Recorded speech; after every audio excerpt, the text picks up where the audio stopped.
That was a big turning point for us, yeah. You said it won't feel better, but God will do more through you. Well, welcome to the Shepherd Hearted Leader podcast. We are so glad you are here with us today. On today's episode, we're going to talk about reaching into the future. And so often as leaders, it's easy for us to get stuck in what's going on today and miss out on what God has in the future.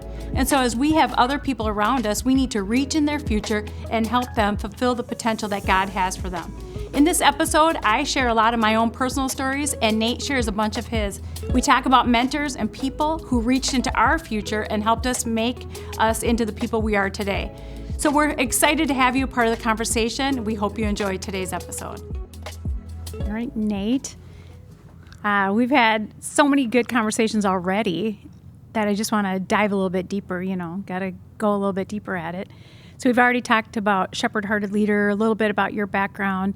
I thought it'd be fun to just touch base with some of my background where it's a little bit different than yours growing up. So I did not grow up in a Christian home. I didn't have parents who were shepherd-hearted leaders and discipling people and going to church all the time. I know when you and I first started dating, that was like a shock how much your parents were involved in church and discipling people.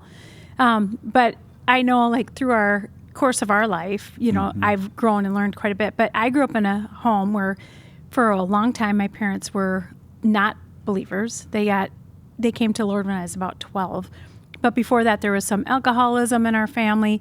We always cared about our relatives. We had people living at our house on and off, and friends and neighbors. So there was a lot of generosity and caring for others, but it wasn't like with the shepherd-hearted leader that I learned about, being married to you. And I was going to say working for you. I kind of work with you. But I remember about a year ago, we were at CMN, and you were asked to share, and you shared on the Shepherd Hearted Leader, but you actually did a talk called Reaching into the Future. And it was that moment that I really got it. I understood kind of the whole Shepherd Hearted leadership, why you did it, why you live the way you live.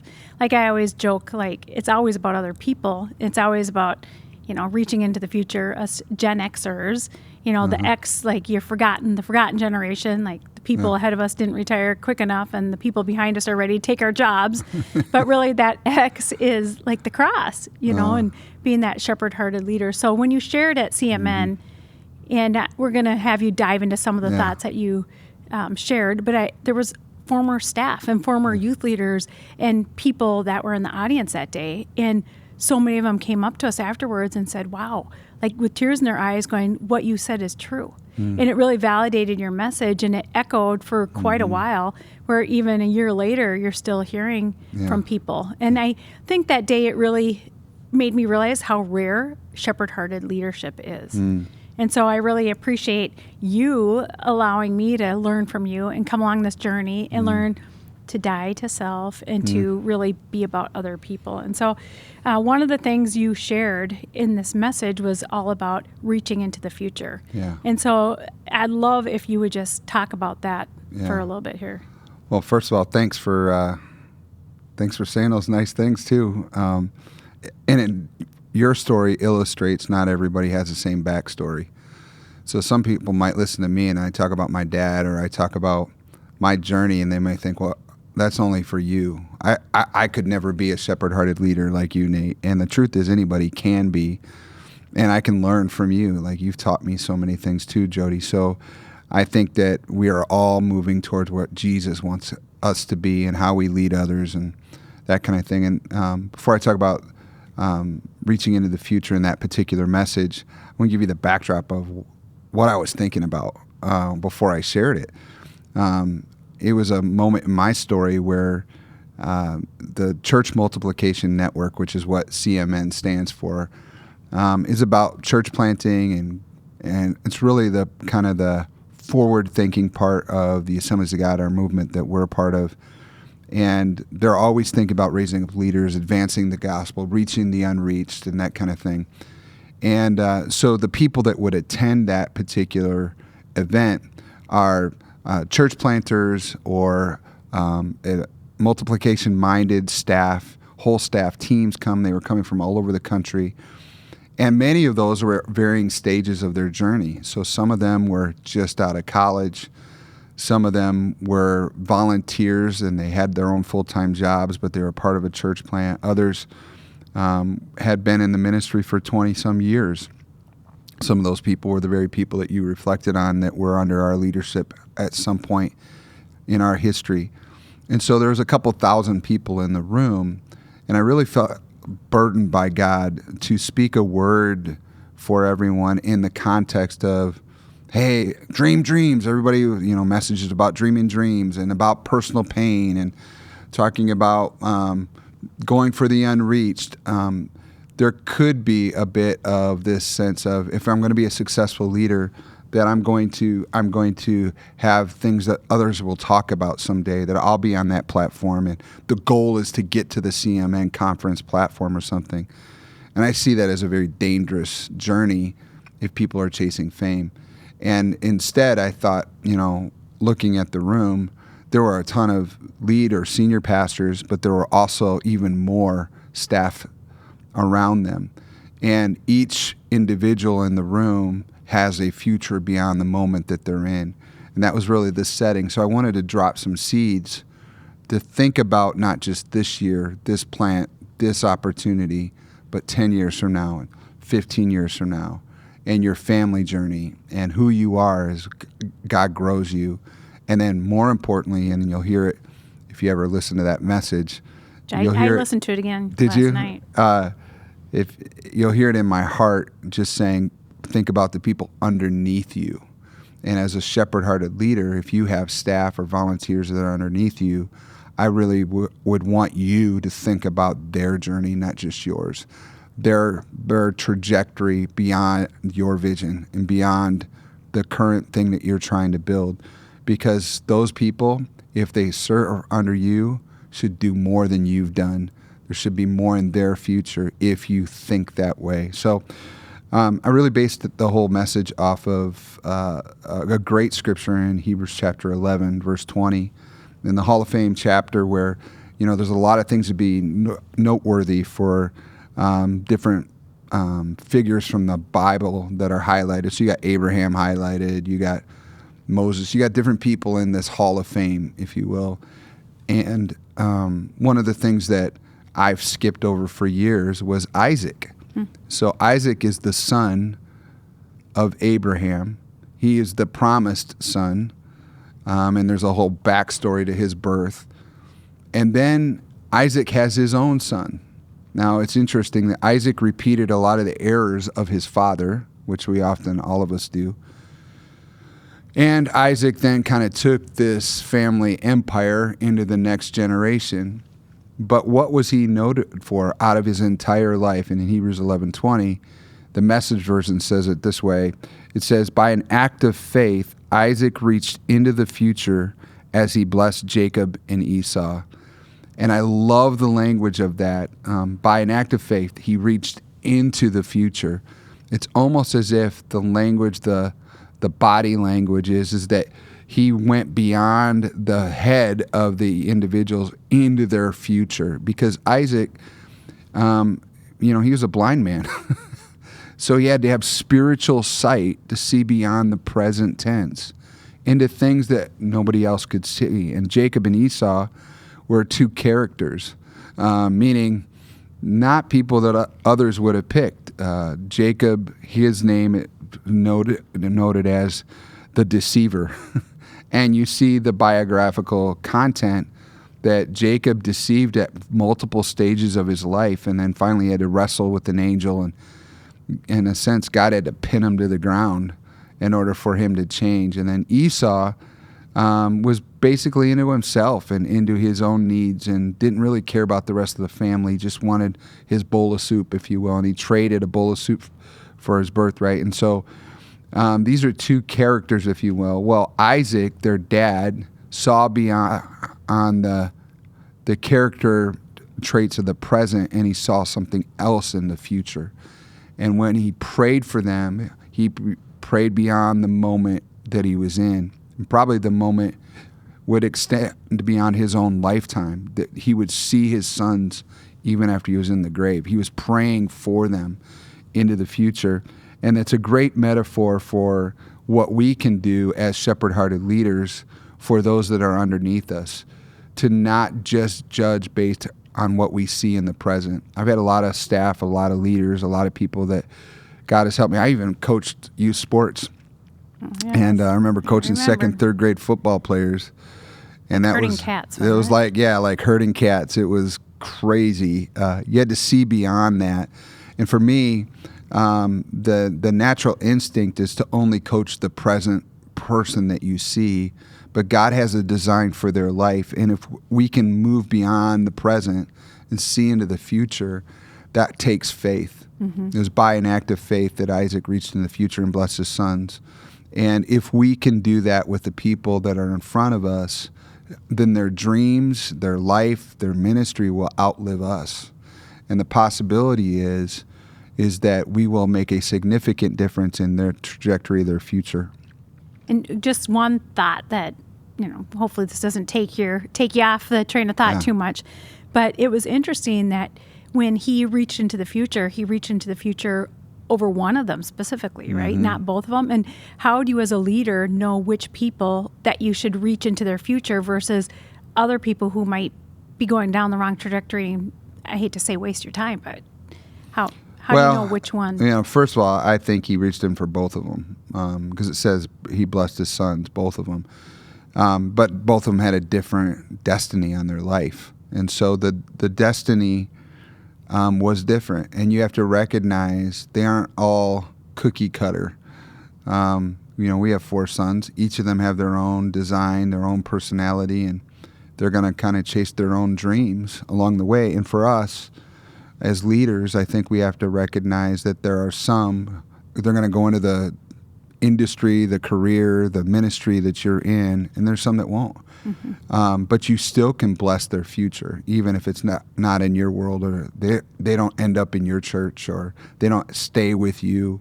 You want to bless them beyond the present tense of your influence in their life. That's good. So as you're looking at thinking back to that CMN team, you also talked about other scriptures that are relevant to reaching into the future. And I love how you talked about David and Samuel. And just talk a little bit about that and how we can reach into the future for others. Yeah, so thoroughly love the story of Samuel, first of all.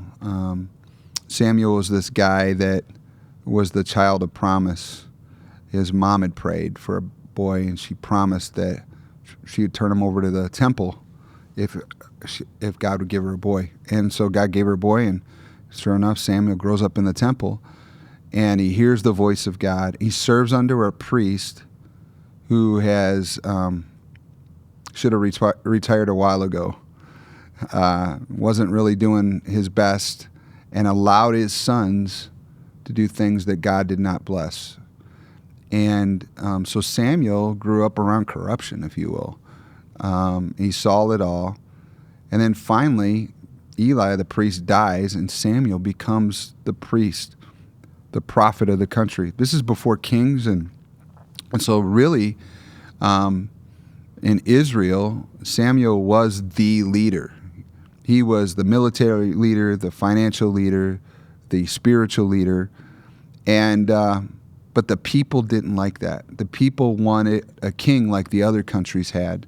So God gives in, or gives them what they want, and tells Samuel, I want you to go to anoint the first king of Israel, and that was Saul.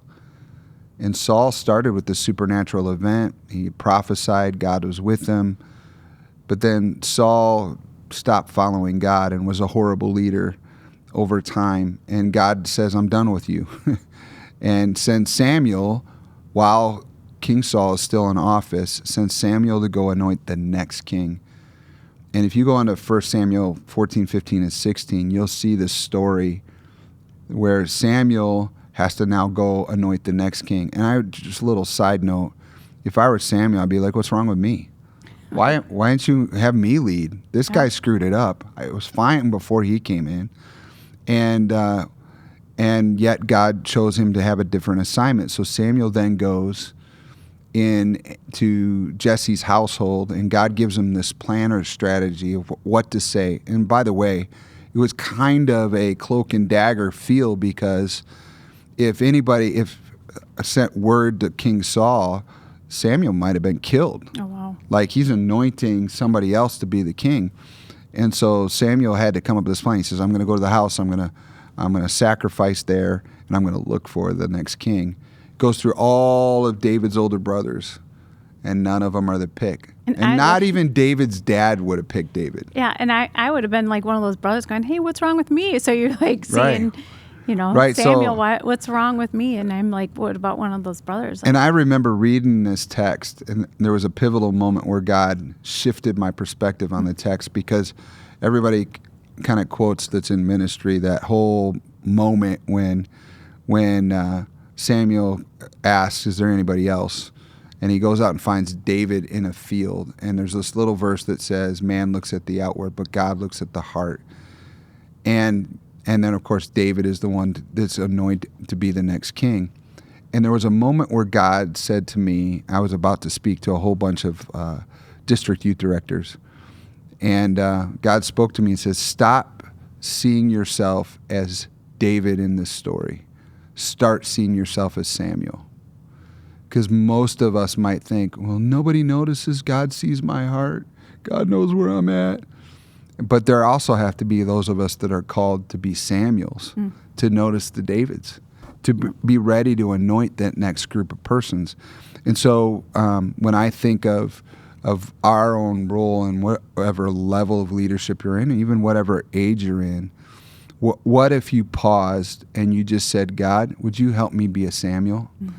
To see the king and a shepherd boy, to see and notice the future of the people you've called me to lead. You might have tomorrow's biggest church leader underneath your leadership. You might have somebody that's going to change the world underneath your leadership. And right now they're just a youth pastor, quote unquote, just. Right now they're just on staff doing something else. Or they might just be a volunteer that shows up every week. But God has a bigger design for their life. And if you're only asking God to show you stuff about yourself, you're missing the fact that God might call you to be a kingmaker. And so that's where I really feel strongly that God wants us to do that.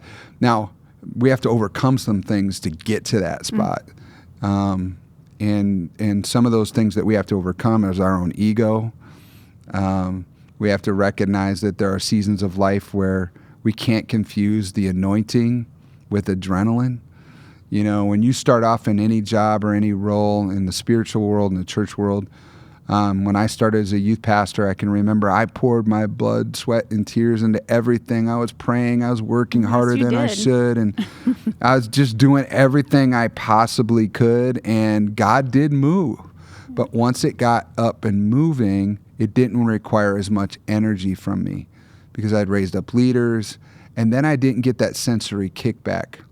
That's honest. That's adrenaline. Yeah. You know, sometimes we get addicted to adrenaline, not the anointing, and we mistake when we no longer need adrenaline as the anointing lifting. And so I remember that back then when you were kind of sorting through that, and you went and actually talked to Dr. Anderson, your mentor, and he encouraged you with those words. Yeah. And it was at a point where you're like, Lord, are you calling me out? We had another assistant pastor who was really loved, another assistant youth pastor, that is. So it was like, is he supposed to take on the youth ministry? Yeah. And I remember Dr. Anderson encouraged you with that and said, if you'll push past this, you're going to see growth. Yeah. And really, that's really when the youth ministry started growing. That was a big turning point for us, yeah. He said it won't feel better, but God will do more through you. Yeah. And that's absolutely what happened. And I think there's also that danger not only in chasing the kickback, the sensory kickback through adrenaline, but there's a danger in using your team for yourself and neglecting their future in the process. I remember when you said that, when you were speaking, like that really resonated with people. And it was almost like a convicting, it was like, whoa, this is something that you don't hear shared with pastors at a pastor's conference. Yeah, I see it all the time, you know, and I hope that isn't the case for us ever. We all have to fight that danger. If you see the volunteers on your team for only what they do for you, you're missing the fact that God is going to use them beyond your time with them. And it isn't about you. It's about what God is going to do in his kingdom. Grateful for the season and the time that they're with us, but it can't be about you. Wow. So do you have any practical ideas of how we can safeguard our hearts to make sure it's not about us? Like, is there things that we can watch out for? Like you said, ego, watching the adrenaline, making sure it's about the other person. I guess one of the things I think about practically that you've done is really shifted in staff about doing future ready leadership with the staff and having what you call a portable career plan. Maybe you can talk a little bit about that. Yeah, so and sometime in the future, maybe I can fully unpack it on the podcast. But when I did my dissertation, the title of my dissertation for my doctorate was Preparing the Receiver of the Baton in the Succession Narrative. And I took a deep dive into staff pastors of churches and in their future, thinking about what are we preparing them for 5 or 10 years from now. And out of that research, I coined a term called a future-ready leader. A future-ready leader is a leader that's not ready yet for their next stage or their final career station. And a future-ready leader needs to go through training and preparation to equip them to succeed at that next level. So what can we do to help them while they're in whatever job or role that they're in, prepare for the next one? So in there, I did a project where I did a seminar with some staff pastors at our church and took them through a process of self-analyzing some of the things that their gifts and their strengths, their dreams, and help them create their own portable career plan so that they can continue to grow that plan in their life, and then they're not wasting time in whatever role they're in. They're preparing for something else. So then we've also now taken that same kind of process and put it into our HR strategy. So our desire is eventually for everybody to be able to go through it. We've kind of targeted as many people as we can at a given time, where they'll go through a process where they go through different tools that are designed to help them think about themselves and their future, their gifts, their talents, their desires, and then what do they need to do to work on those things so they succeed later on, well, without leaving the job that they're in. And the desire of my heart is that I'm getting many future senior pastors ready, many future leaders in other capacities, not just one successor for our church. And I think that should be the mindset of most people, that while a person's a staff pastor under you and you're a lead pastor, you're not just coaching them for the present job that they're in, but you're also thinking about the long term and what they'll do after they're done with that job. When you look back at your own life, who are some of the people who reached into your future and prepared you? Yeah, I can go right through the list. Obviously, my dad would be at the top of the list. My parents prayed it, spoke it into me, believed in me. I mean, even when I was a kid, my dad says that God spoke to him when I was in my mom's arms as an infant and said, he's destined for greatness. Now, so my dad would speak that over me when I was younger. Sometimes I felt like it was too much pressure, but in truth, my dad reached into the future. And I remember even when he would discipline me, he wasn't disciplining me and saying I was a bad kid. He was disciplining for my future. He'd say, this isn't you, son. This isn't what God's called you to be. And so he did it in relationship to my future. I remember when I didn't clean my room.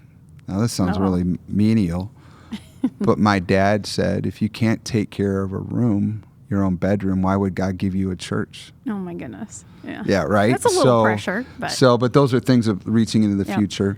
I had a football coach that Daryl was his name, and not a Christian guy, but I was in fourth grade playing football, and he called me the best player in the league. And he called stuff out of me, and I ended up doing really good. But he believed it in me, and I lived up to that. I had a youth pastor, Jeff Grinnell, did the same thing. Wayne Benson, pastor, the church I was in. Those were people that really spoke into my life. I had a friend named Monty Hip who saw great things in me from an earlier age and has stood the test of time with me and stayed with me along the way for that. Mark Denya is the first one that hired me at the church at Emmanuel. You didn't always know. So he built. Now I can say that looking backward. Yeah, I couldn't now at you the know, time. but Like at the he time. said, he said I was doing a good job twice. Yeah. In 10 years. But not really directly to The you. first time was as assistant youth pastor. The second time was after I had already quit. Yeah. So I didn't get a whole lot of verbal affirmation from pastor, but he was preparing me for my future. Yeah.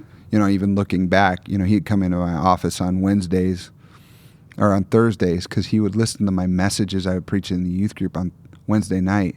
And he'd come in on Thursday and tell me everything I'd done wrong. Yeah. And, I'm like, I didn't feel like he liked me, But now I look at it and go, he was preparing me for the future. Yeah. And sometimes that preparation is like a chosen chisel. Yeah. You would always say that. Like Yeah, he was God's chosen chisel on my life. It didn't feel good, but he was getting me ready. So people reaching into the future, sometimes it's affirmation, saying great things, but other times it's the lack of affirmation still true. prepares you for the future. And then Gordon Anderson, when he hired me to come to North Central, he would say things like, I think you're meant to lead a very large organization. I don't know what it is. And so, and he had some phrases. Like one of them was, my job is to give you a patch over your eye. And I'm like, what do you mean? And he would give an illustration about, he said, if you're on the seashore or you got to cross the ocean, who do you want to be the captain of the ship you're about to get on? Do you want the guy that's got all the latest charts and all the graphs and all the equipment but has never done it, has never actually sailed across? Or do you want the old guy that walks up with a wood peg leg and a patch over his eye and is about capsized 8 times but survived? Which one do you want taking you across the ocean? Yeah, you don't want Slick Willie. No, you want the guy with the patch over your eye. And Dr. Anderson said, my job is to help you earn your patch. And that's exactly what he did. In my 10 years at North Central, it was one thing after another, but I earned the patch. Oh, yeah, it had quite a few offices there, quite a few different responsibilities. Yeah. Your jobs would grow, and some things never left your plate, so it would just be promotion true. with extra responsibilities. But it was fun watching you grow and learn all the way through that. So anybody else that you think of that reached into your future? There's been so many people along the way, you did when you said yes. You believed beyond the present because I didn't have a car that was worth anything. You said yes and believed in me. I was just smart enough not to tell my parents about your car. There you go. Yeah, I'll tell you. Mike Olson, the youth pastor that hired me, saw something in me and believed in me. So I could go through a long list. Are you thinking anybody? No, I think about people along my way. I probably don't feel like I had as many, things that I could focus on like you did necessarily, but like Shirley Dennis pouring into me. She's the founding pastor's wife of Emmanuel, and just her believing in me was awesome. And then some of the youth leaders along the way and Sunday school teachers, when I was a kid, again, I said to you and everyone knows now that I wasn't raised in a Christian home, so I was a bus ministry kid. I got picked up by whatever church would pick our family up, and so I think about Mrs. Hanson at the Little Baptist Church down the road who prayed with us and led us to the Lord, and some of those others who would pick us up in their van or their bus or whatever and bring us to church. And so I know that God is not short in sending people to just reach into our future. And I used to think I'd love to be a pastor's wife, and just looking at other ministry wives, they unknowingly, by their example, reached into my future. So I think it's such a powerful thing that all of us can do as leaders, whether, we're talking about being faithful and being consistent, we can be reaching into people's future without knowing it. Just an encouraging word. How did Shirley do that for you? Because she's a massive figure in your life on that. Well, just being available to talk when needed, and she had her office available, so there would be me and others would just pop in there and talk to her, and she would listen and pray. And she was really good at listening and not giving advice. So I think sometimes if we've got too much aspiration in our life to want to teach people stuff, it's really not coming from an attitude of humility. Listening to people and hearing where they're at and encouraging them, I think is something that really can reach into people's future. That's such a good point. I think so many people telling everybody else stuff. If you slow down and listen, you earn the right to speak too. Yep.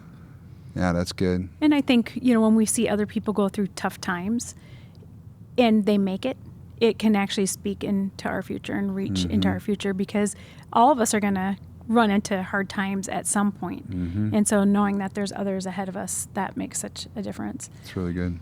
So, we've done a lot, and you've done a lot about reaching into people's future, sending them out, seeing them beyond what they can do for you. How, is there examples of people that you can look back and go, that was a really cool investment? Oh, man. Of people that I've invested in? Yes. Oh, man, there's so many. We just passed 10 years at the church, and we got thank yous in from people in the church and people we impacted that we didn't even know. Yeah. Which has been, those thank yous that have come in have been tear-jerking and reminders that it was all worth it. Then we had a recent staff chapel where people said thanks on video to us, and some of those people that we invested in or invested in us, is just overwhelming, So the people who invested in us, people like Gordon Anderson, Wayne Benson, Jeff Grinnell, my dad said things behind the scenes, and that's cool. Peer group people like my buddy Lee Cummings, and just meaningful to me. But then we saw like Justin and Andrea Lathrop, which when they're just a couple years younger than us, but they were youth leaders under us at the church, and then they became staff members with us. And God had a different design for their life than just to stay at Emmanuel forever. And so the short amount of time that they were with us was so powerful that decades later, they've since moved on and done great things, gone beyond us in some ways. So amazing. And so proud of them. We still have that relationship, and they remember our investment, and it allows us still to be in their world. Yep. And so grateful. And they've opened doors for us. Justin is like a master networker, so he's also connected me with many other people I would never met had Justin not been a part of my life. And then, people like Ryan Leake, who was a college student when I was a VP at North Central, and I would go to chapel, and one day I came out of chapel, and he was just in the hallway, and I said, hey, I had never met him before, and we just connected. And I said, hey, hit me up, let's meet sometime. And he did, he followed up. And I just opened some doors for him at the school to do different things, and I really saw in him a speaking gift, but at that time he was behind the camera. And he was producing videos, and he was doing that kind of thing. And at one point in his few years at North Central, I would speak. I had him speak with me. I had him share, because I felt like that's where he needed to be.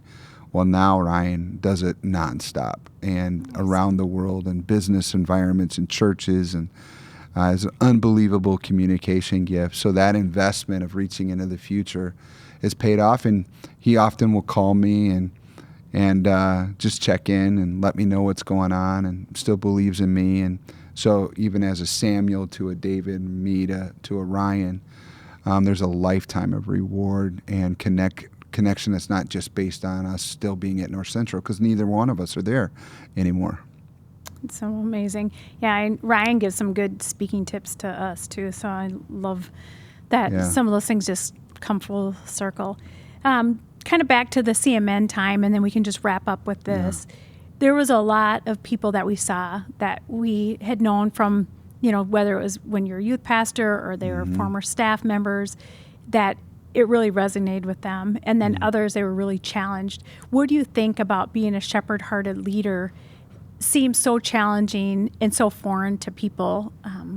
What do you see as like so different than what they're normally hearing, and why it resonated so well, I guess? Well, I don't know all of the the answers to that. I think that the present day age world of celebrity preachers and popularity based platforms, I think that it's common for people to just use people for their own success.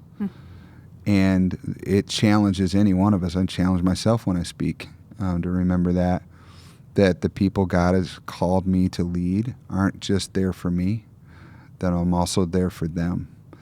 And, the higher you go leadership-wise, authority-wise, the higher you go on an org chart, people do serve you. They do serve the vision, and they are doing things, and it can get so common and so normal that you think you deserve it, that you're entitled to others serving you. But in reality, that might not be the case.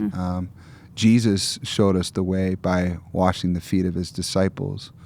To be great in God's kingdom is to serve other people. And I think that that's why that people felt challenged in the moment. It's a reminder of Jesus' example, that we really are here for others, and it's not just about us. And that means you got to be willing to embrace the cross of it, the pain of it, the people leaving you. They don't stay with you. And it's not always about you. Maybe they move on. Maybe they outshine you. Maybe they do more than you've ever done. But if you shift in your focus and think like a Samuel, you can get excited about that. And I think that's really where I think all of us can live. Well, thanks so much for sharing your heart. I know you've inspired me to be a Samuel. Like I would say probably most of the time I'd go, Lord, pick me. I want to be David. But really shifting the focus and coming alongside you and championing other people, it is our greatest joy. So thank you so much for sharing. Wow, so many great things in this episode to think about. Am I a Samuel? Are you a Samuel? So easy for us to think about all the people who have mentored us, but we need to challenge ourselves to look at who are we mentoring? Who are we reaching into the future and helping others progress in the calling that God has on their lives? In the resources below, we have the CMN message that Nate shared, as well as a link to a website that will give you resources for Future Ready Lead. We would love to hear from you. We would love to connect with you. We would love to help you grow in your leadership. Until the next episode, I just challenge you, keep leading well.